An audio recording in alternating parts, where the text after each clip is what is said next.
bata. Ay kung uniform, di pare-pareho sila. Sa kabila nito, kahit ano pa man ang suotin ng mga estudyante, ang mahalaga ay ang makapag-aral ng maayos ang mga ito.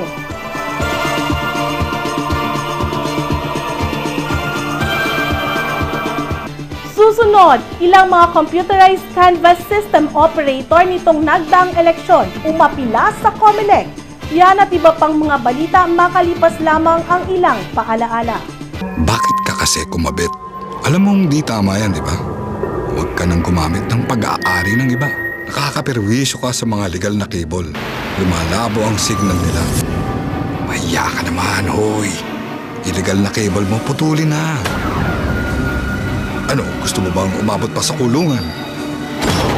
Umiwas ka na sa gulo tsaka skandalo. Huwag maging kabit. Magpakabit ng tama ngayon. Supported by PCTA. I want my beating back. Let's go! Door!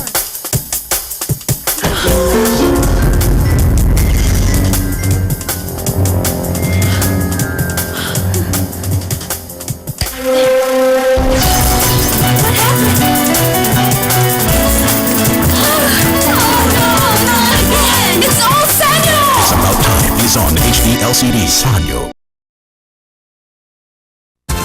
Build your home in the new city, Savannah Neo Calapan, a community with modern space planning for single detached and townhouse with floor area of 45 square meters and lot area of 45 square meters, 2-bedroom units. Affordable price package of 875,000 pesos for only 4,990 pesos monthly amortization through Pag-ibig. Other financing available through in-house and banks. Fronting the Filipiniana Hotel, Savannah Neo Calapan is walking distance to Regional Mall, which features Robinson's Retail Group anchored tenant, 2 cinemas with 150 seating capacity, children's play area, regional government center, IT zone, Eco Park, among others. Ongoing housing construction with several units ready for turnover. Grand opening of Savannah Regional Mall on December 2010.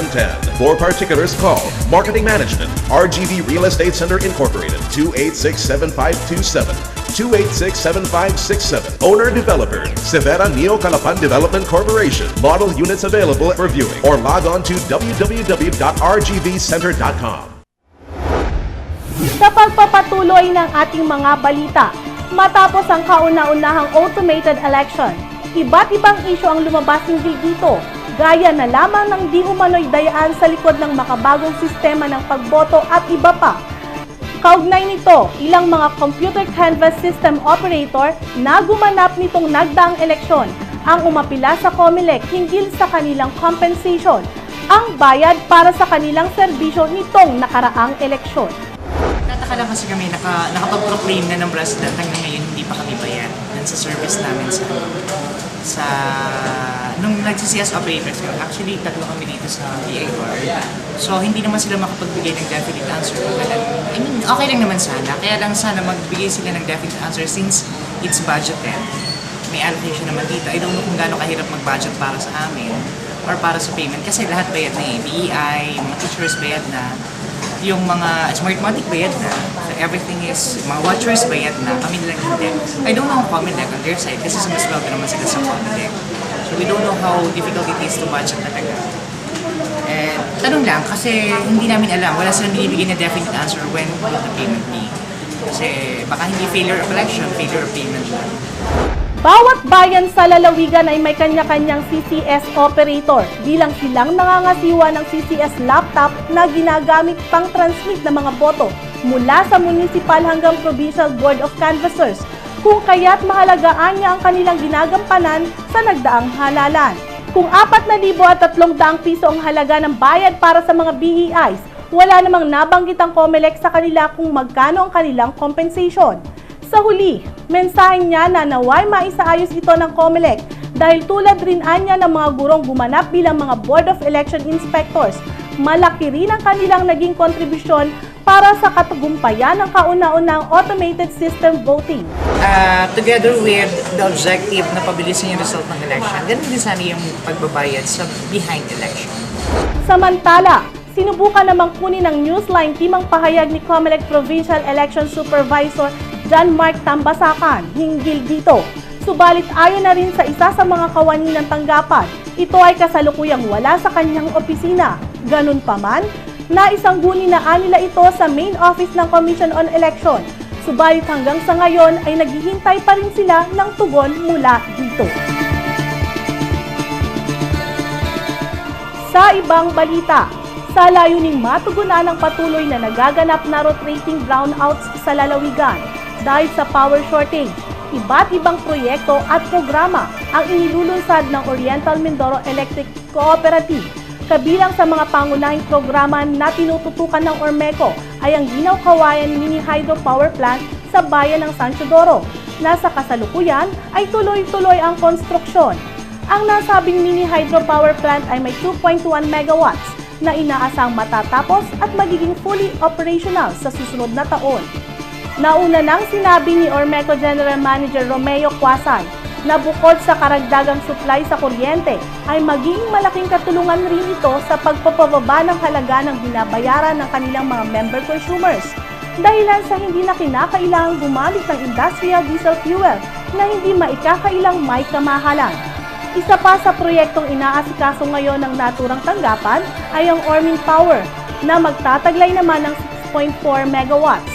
Ayon kay GM Quasay, sa huling quarter ng taong kasalukuyan ay tatakbo ang Ormin Power na magiging malaking katugunan sa kakulangan ng supply sa kuryente sa Silangang Mindoro.